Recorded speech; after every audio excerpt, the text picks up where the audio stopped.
Depuis Prosper Mérimée, le père fondateur de la protection du patrimoine en France, les monuments historiques et les quartiers alentours sont protégés. Leur restauration doit respecter les règles de l'art. Mais la restauration devrait concerner toute construction qui constitue le patrimoine de pays.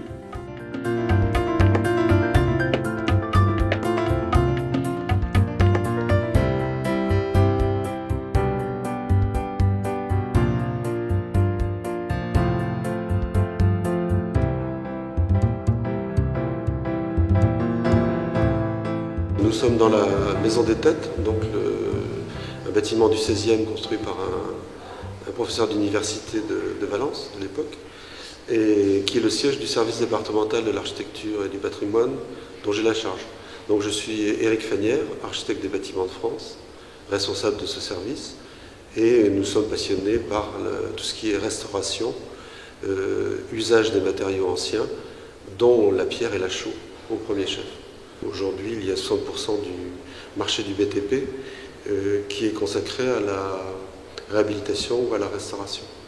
Donc l'utilité de la chaux est non seulement avant tout une utilité constructive, mais il ne suffit pas d'employer le bon matériau, il faut aussi avoir les connaissances des méthodes d'application. Donc il faut apprendre. On est dans une période tout à fait paradoxale, où à la fois depuis 20-25 ans, ce sont des sujets que nous travaillons au quotidien avec les différents organismes de formation, mais par rapport à cette amplitude du marché, on s'aperçoit qu'il y a finalement peu de gens qui se forment réellement. On est loin d'avoir 100% des artisans qui se spécialisent. Ça, plus la difficulté du monde artisanal aujourd'hui, où face à la préfabrication, face au gain de coûts, etc. Être artisan aujourd'hui, c'est relativement une gageure. Il faut vraiment avoir une dose de passion et d'intérêt.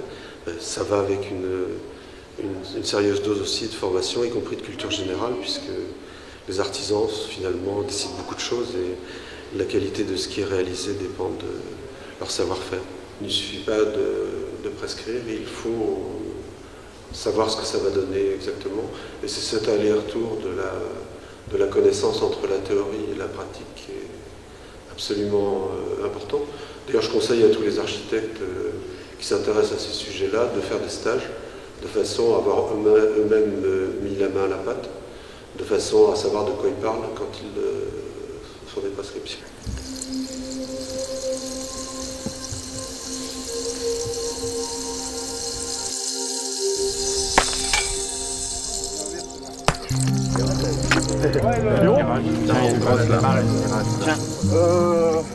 La chaux est fabriquée à partir de pierres calcaires. Celles-ci sont installées dans des fours. C'est la proximité de pierres calcaires, de bois de chauffage et d'eau qui permettait la construction de fours à chaux. Aujourd'hui, la production se fait d'une manière industrielle.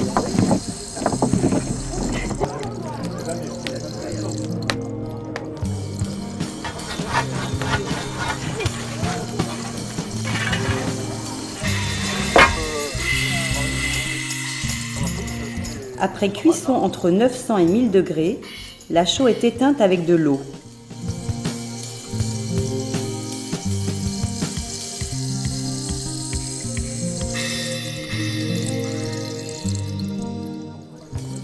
Selon sa teneur en argile, elle devient une chaux aérienne ou une chaux hydraulique. Depuis toujours, elle sert de liant pour bâtir, enduire et peindre. Aujourd'hui, les industriels, à côté d'une large gamme de produits prêts à l'emploi, proposent des chaux naturelles. Le professionnel saura faire la distinction entre naturel et artificiel, entre chaux et ciment. Nous nous intéressons à deux grands problèmes, c'est la préservation du patrimoine, premier problème. Autre problème qui est souvent lié à cette préservation du patrimoine, c'est aussi la notion de qualité environnementale. Les anciens, quand ils construisaient, généralement, la bâtisse était saine, ça se passait assez bien. Le danger qui guette l'artisan et aussi l'artisan du bâtiment, c'est l'industrialisation à outrance. Le danger qui guette l'artisan, c'est qu'il ne devienne à un moment qu'applicateur de produits. Et l'artisan du bâtiment a tout intérêt à se réapproprier la science, la connaissance. Il va falloir effectivement que je vais le dire très brutalement, que je me débarrasse de 50 ans de culture mortier de ciment.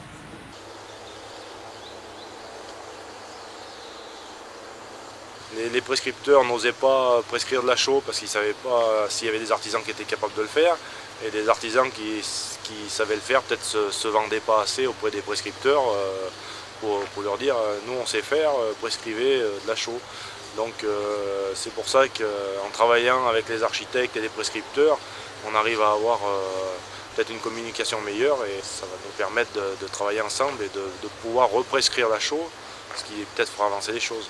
Nous formons des artisans pour la chaux et aussi nous leur permettons avec le CIP Patrimoine par exemple d'être plus près des monuments, des patrimoines historiques, ce qui leur permet aussi d'incorporer la chaux dans ces travaux-là. Le CIP Patrimoine c'est une formation qui a lieu dans nos CAPEB avec soit des architectes des bâtiments de France, soit des gars qui sont un peu impliqués là-dedans dans le patrimoine. Et c'est une formation où on vous parle du patrimoine ancien, l'architecture, différentes sortes d'architecture dans les temps, et aussi la façon de regarder un bâtiment, de prescrire aux clients des différents travaux à faire. C'est une carte d'identité, en fait, c'est une carte d'identité professionnelle, CIP, ce qui nous permet de pouvoir dire nous sommes qualifiés, nous pouvons faire tel et tel travaux.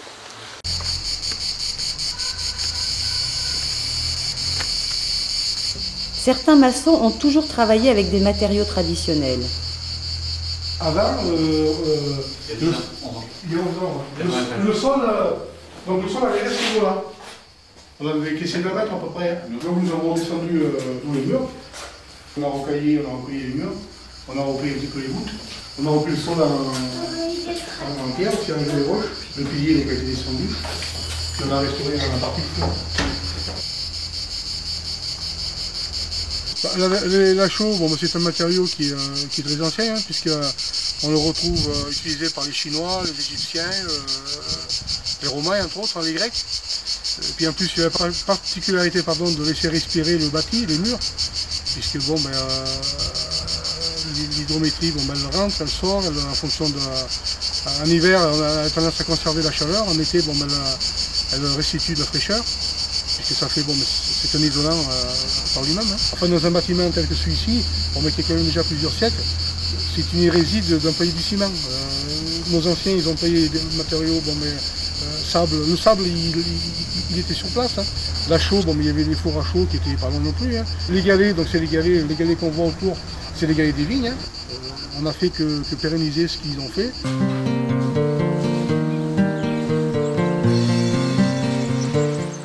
D'autres maçons, par contre, ont découvert la chaux au cours de l'exercice de leur métier. En fait, on est dans un site classé, donc une reconstruction, c'est forcément, ou une rénovation, c'est forcément avec des façades en pierre.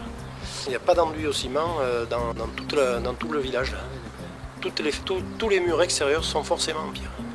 Donc là, il n'y avait pas le choix architectural était imposé. C'est aussi par goût, les gens habitent ici parce que ça donne... Il y a un cadre qui est exceptionnel, quoi. On a à l'extérieur l'habillage en pierre et côté intérieur on a un enduit chambre sur 4 ou 5 cm et un enduit sable et chaud en finition qui doit rester comme ça pour la plupart des pièces. Donc ici on a une jaune, une verte détente. Regarde un peu. La cliente par-dessus repasse une couleur de son choix et de sa préparation à base de chaux.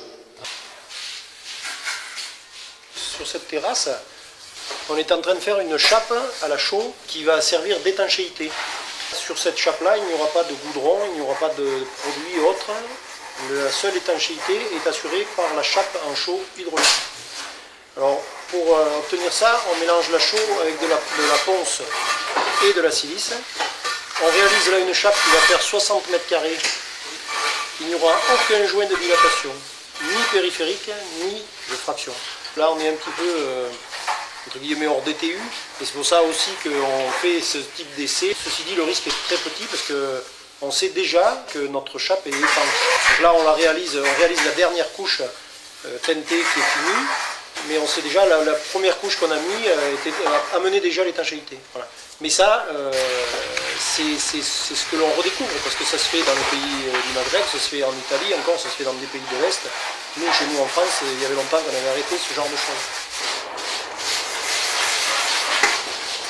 J'ai appris mon métier avec le ciment. D'ailleurs, la chaux, on nous disait, c'est un truc de vieux, ça, faut oublier, c'est fini, on n'en parle plus. Ça. Il y a une quinzaine d'années, il y avait une opération façade à Montélimar, une opération façade à la chaux, bien sûr. Et moi, je me suis inscrit dans cette démarche.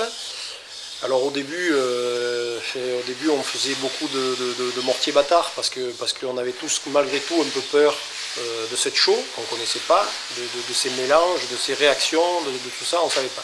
Et puis un jour je me suis dit, bon, c'est pas possible, si les anciens le faisaient, on doit pouvoir quand même revenir à ça. Et donc on a commencé à faire que des mortiers de chaux. La chaux, il faut vivre avec. Je veux dire par là que le ciment, du 1er janvier au 31 décembre, on peut faire du béton, il n'y a rien qui nous arrête.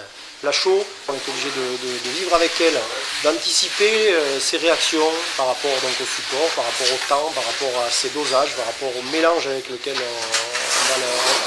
les agrégats avec lesquels on va la mélanger. C'est une autre vue du maçon, ça n'a plus rien à voir.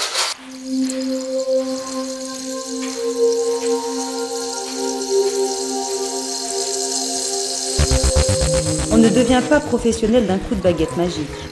Maîtriser les savoir-faire nécessite un long apprentissage.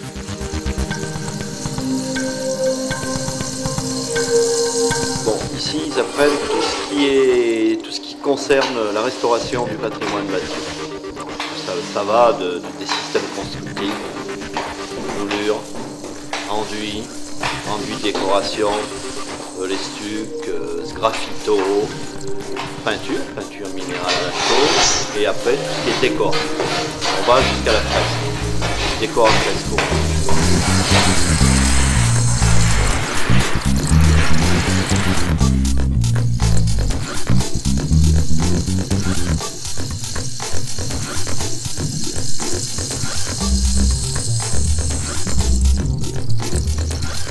Nous avons mis en place des formations qui sont destinées à différents publics, des publics de jeunes, des publics de femmes, des publics de travailleurs handicapés, nous l'avons vu déjà, puisqu'on a déjà formé des sourds au métier de la peinture, et puis des publics bien entendu demandeurs d'emploi.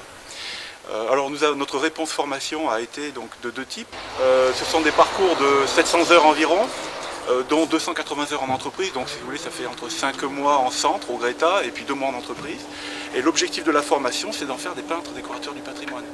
Le second volet ce sont des formations destinées à des salariés d'entreprise, donc dans le cadre de la promotion je dirais professionnelle de ces salariés, des modules courts de 4 à 10 journées de formation, toujours sur les techniques enduits, badigeons, réalisation de moulures, pour permettre justement aux entreprises de pouvoir développer leur offre qui n'était pas adaptée ou mal adaptée à la diversité de la demande.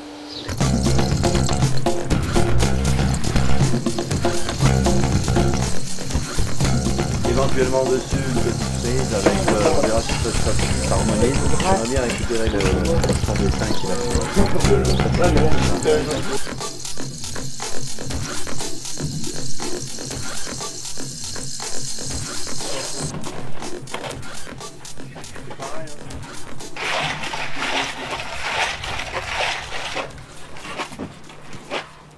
Il était très important en ce qui nous concerne que les stagiaires qui étaient là dans le cadre de formations longues, notamment de formation de demandeurs d'emploi, puissent trouver un emploi à l'issue de la formation. Et là, nous nous sommes rendus compte qu'il y avait, au niveau de cette chaîne, de cette transmission, depuis le public, grâce à des financements du conseil régional et d'autres types de financements, nous nous sommes rendus compte qu'il y avait un problème pour placer ces gens en entreprise.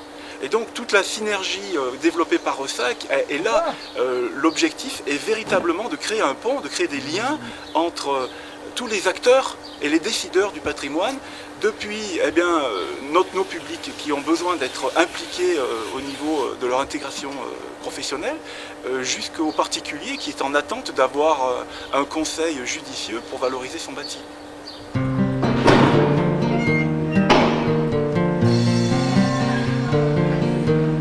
Dans le cadre des formations, des chantiers techniquement difficiles sont réalisés. Il y a eu un certain nombre de problèmes sur ce bâtiment. Il y avait un défaut d'entretien, notamment en termes de toiture, ce qui fait qu'il y a eu des fuites d'eau qui ont occasionné des dégâts supplémentaires. Donc il a fallu refaire, notamment dans les parties hautes, et on s'est dit que le mieux c'était de refaire au complet tous ces espaces publics. Bon. Ici, je voulais, moi, qu'il y ait un respect à la fois du bâtiment et des traditions. C'est un musée, hein, donc on n'allait pas refaire du neuf. Quelqu'un m'a parlé du Greta en me disant, mais justement, il y a un stage en préparation, donc j'ai pris contact. Au départ, il était question de rafraîchir les façades, donc de faire disparaître les dégâts de l'eau, de remettre ça propre. En fait, ce qu'on voulait, c'est que ce soit propre. Et là aussi, de fil en aiguille, de découverte en découverte, et puis de mise en œuvre en mise en œuvre. Parce que les stagiaires aussi se sont beaucoup motivés, sont bien impliqués là-dedans, il en est ressorti quelque chose qui était complètement différent de ce qui était pensé au départ. Au départ, ça devait être blanc, puis point.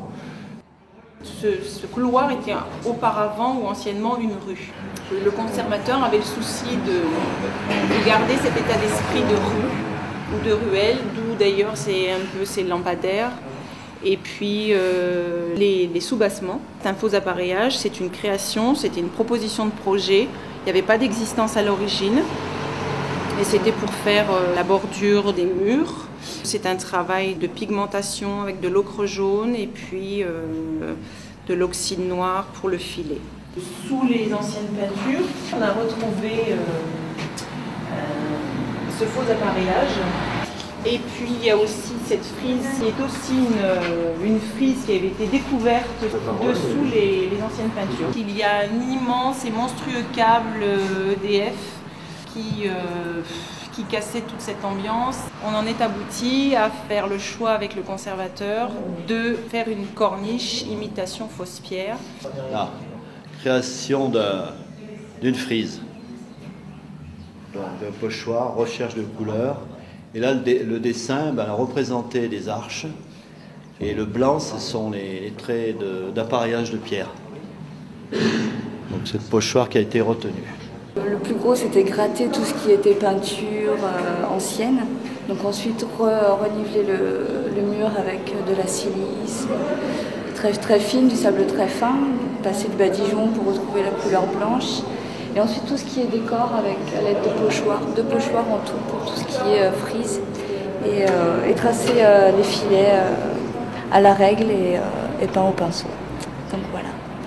Et puis sinon il y a aussi la petite niche. C'est un dividoir de cheminée, donc il a fallu traiter à la caséine, redonner un peu de forme à la niche à l'aide de plâtre et de sable pour donner cette imitation pierre. La moulure qui était là-haut, donc à l'angle, au plafond, était tombée et il a fallu donc la reconstituer et la remettre en place. Nous avons eu un travail en atelier pour la création de la moulure en 2 parties, ensuite mise en place grâce à un échafaudage bien sûr, et pour rattraper toute cette forme de moulure pour que ça se voie le moins possible. Sous la peinture grise d'ailleurs qui était également dans le couloir, il y a eu un entablement qui a été retrouvé, un entablement peint. Et cet entablement vraisemblablement faisait le tour du hall d'entrée et donc il était sur les 4 faces de mur.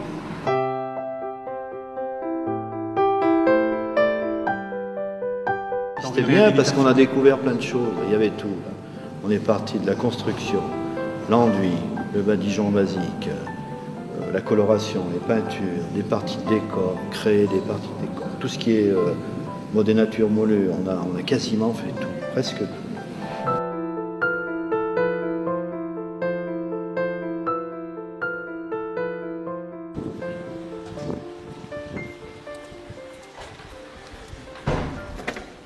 Architectes, artisans, maîtres d'ouvrage, formateurs et stagiaires animés par la même passion se sont réunis lors des 7e journées du patrimoine de pays à Grignan. Au Bâtiment de France, il y a 2 raisons pour le show. Une, c'est vraiment une raison technique, c'est que les bâtiments en pierre, ils ont besoin d'être protégés et c'est l'enduit à la chaux qui les protège. Souvent, les gens qui font des travaux, ils ont cette idée à la mode que la pierre apparente, c'est super beau. Et en réalité, c'est dommage parce que la plupart des maisons à Grignon, ils avaient tous eu un enduit à l'époque. Mais comme ce village était assez abandonné, tous les enduits sont tombés. Et puis c'est vrai qu'on a dans nos têtes les images de pierres apparentes. C'est beaucoup mieux s'ils soient protégés avec un enduit à la chaux. Et insistant, pas n'importe quel enduit. Il devrait pour être vraiment bien 100% à la chaux. L'avantage qu'on a, nous, par rapport aux grosses entreprises, c'est que s'il y a 10 personnes qui travaillent sur un chantier, il y aura 10 personnes de qualifiées. Les grosses entreprises, il y a souvent que le chef de chantier qui est qualifié, et le restant, c'est au petit bonheur à chance. Et t'as appris des choses ou quoi? Ah ouais, j'ai appris des choses, évidemment. Enfin, surtout la rencontre avec les gens, c'est évidemment. Et si mon point de vue métier, tout ça... Ah bah je suis là pour ça, hein. J'étais à la formation de Greta, j'étais pour apprendre. Une passion se vit et se partage. Cette journée a pour but de sensibiliser professionnels et grand public aux techniques de la chaux.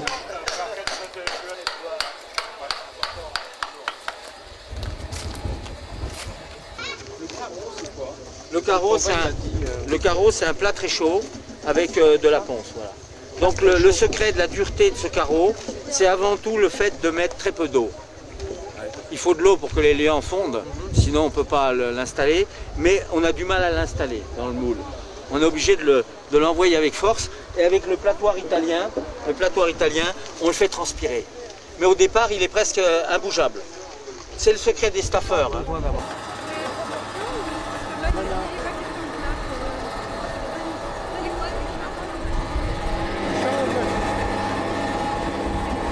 Ah d'accord, Regarde la différence entre un chanvre mouillé et un chanvre qui est sec. Il va poissonner, comme on appelle. Donc quand tu prépares un chanvre, il faut le faire poissonner. Si tu le fais pas poissonner, c'est juste qu'il va boire l'eau de la chaux. Regarde comme il gonfle. Tu vois comme il gonfle là. C'est pas bon ce qu'ils font là. Il faut le 3-4 jours avant faire poissonner un chanvre. Mais Philippe, ça c'est des murs qui peuvent être extérieurs? Parce qu'il y a un monsieur qui disait tout à l'heure. Oui, mais les chambres. En extérieur, on va gagner une régulation thermique. D'accord, mais on va pas un cocon énergétique. Ah, d'accord. Là surtout, vous avez un produit qui respire. Voilà, c'est ça. C'est-à-dire que tous les problèmes par rapport surtout aux vieilles maisons, c'est que vous avez un échange entre l'intérieur et l'extérieur qui fait que votre mur n'est jamais humide. Là, avec le thermique dynamique, avec le principe silice qui est dans le chanvre, avec la chaux, la cour pouzzolanique et tout ça, on crée une enveloppe bioénergétique protectrice. Donc ce qui se vit dedans, dans ce microclimat, ça nous permet de nous développer physiquement, moralement et spirituellement. Et socialement, bien entendu. Parce que quand on est bien dans tous ces domaines-là, on n'a qu'une idée, c'est de partager et de voir dans l'autre la beauté de la différence qui est en nous aussi. Les stagiaires ne sont pas les derniers à communiquer leur passion. On prend le cadre, on le pose dessus, et avec un crayon, on repasse sur le cadre, comme font les enfants, hein, tout bêtement. Et après, donc, ça laisse un peu la marque. C'est quoi d'ailleurs comme support comme matériel? C'est du placo. Ah, dessus. Ouais, dessus. C'est du stuc. Bon, c'est pas l'idéal. C'est quoi? C'est un mélange de quoi le stuc? C'est de la poudre de marbre et de la chaux.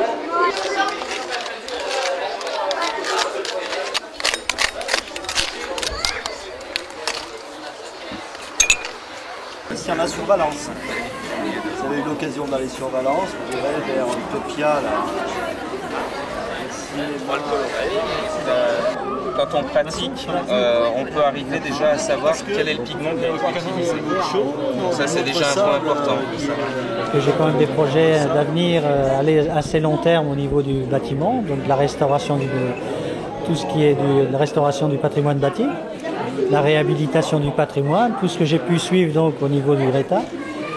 Et je pense que je vais réintégrer l'entreprise qui m'embauche pour l'instant pour quelques mois et qui me donnera le temps de créer une petite entreprise.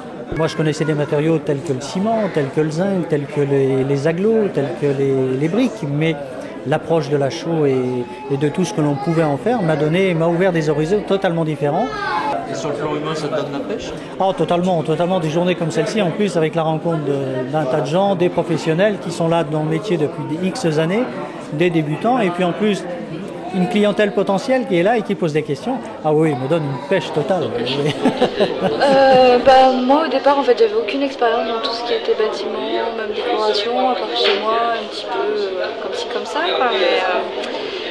Mais j'ai toujours aimé tout ce qui était bricolage et tout ce qui était manuel, en fait. Mais ça passait par tous les matériaux, mais rien de vraiment précis.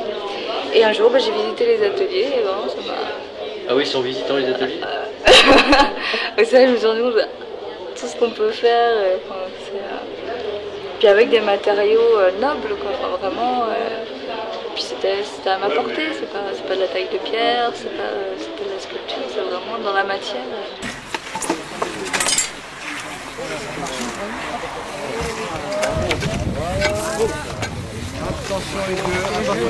Les petits ont bien travaillé parce qu'ils ont bien damé. Ça se voit. On a fait une démonstration rapide pour vous faire voir que voilà ce que ça donne. Et l'épaisseur idéale pour l'isolation? 25 cm. Je suis venue aujourd'hui pour un petit peu me renseigner parce qu'on a acheté une vieille bâtisse qu'on va absolument vouloir rénover mais à l'ancienne. On ne veut pas de matériaux tout faits, tout préparés. Donc j'ai voulu venir voir un petit peu aujourd'hui ce qu'il en était. Ça m'a passionnée et j'ai pris donc tous les documents de façon à pouvoir faire un stage pour pas faire du n'importe quoi, pour bien apprendre dès le départ et les bases. Donc là, aujourd'hui, j'ai eu plein de tuyaux et j'ai envie d'aller plus loin dans ma démarche pour avoir du véridique et puis faire des choses bien avec le cœur et avec l'envie.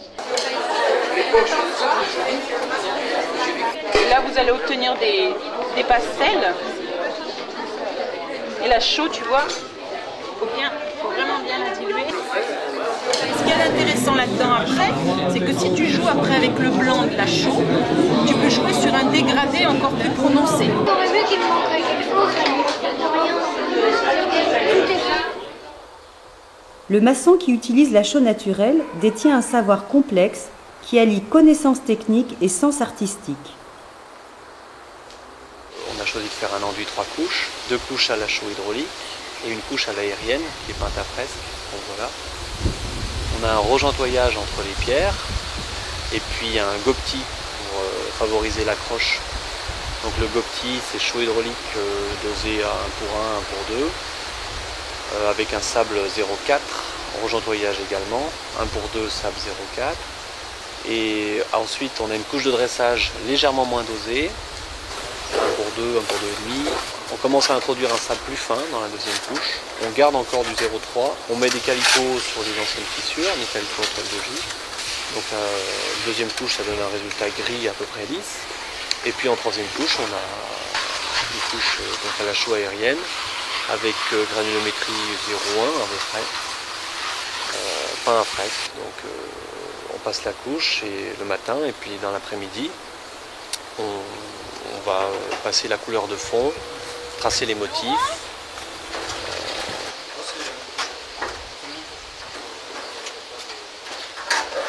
Là, je vais faire le bandeau et puis le bouclier.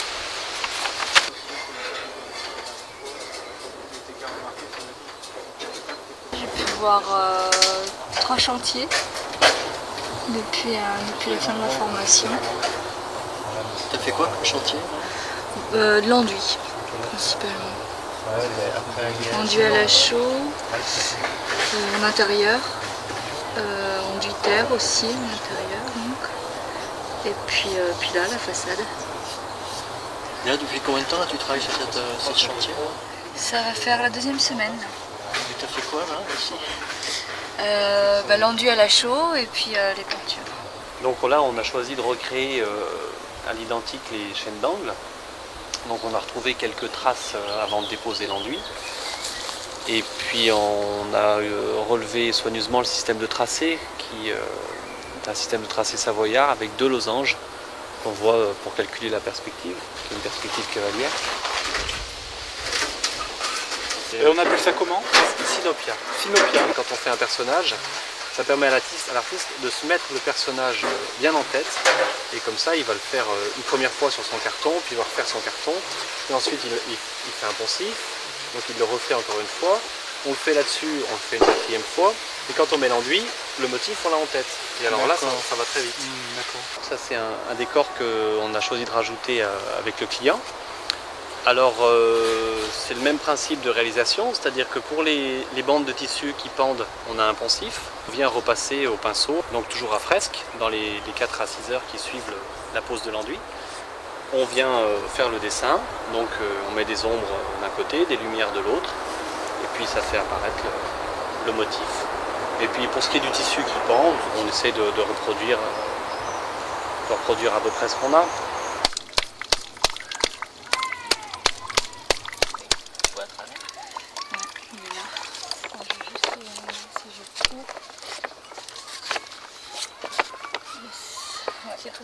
La rencontre entre Anne-Sophie et la chaux naturelle a permis l'élaboration d'un projet professionnel.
On refait les coins en maçonnerie à l'identique, à la chaux hydraulique, pour reconstituer la pierre, la molasse avec teinture, chaux hydraulique, chaux aérienne.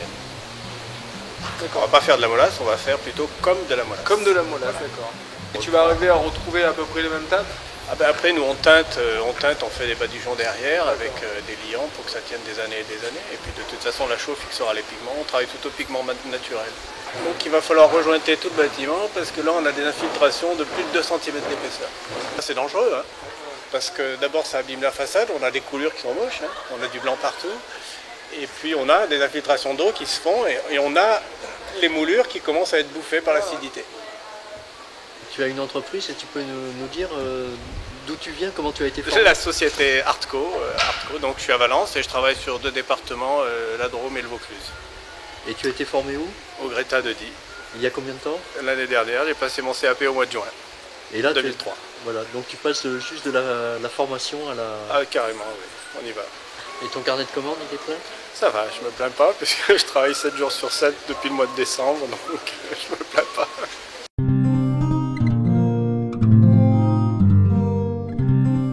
Aérienne ou hydraulique, utilisée dans des chantiers de réhabilitation ou des constructions neuves, la chaux naturelle suscite de nouvelles vocations et redonne plénitude au métier de maçon. Anne-Sophie, compagnon, et Didier, artisan, savent tous deux que leur apprentissage ne fait que commencer.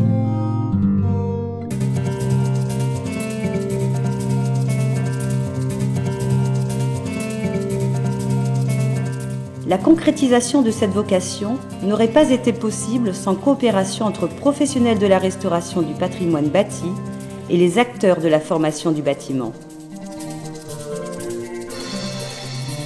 Le projet européen RESAC permet de renforcer cette collaboration.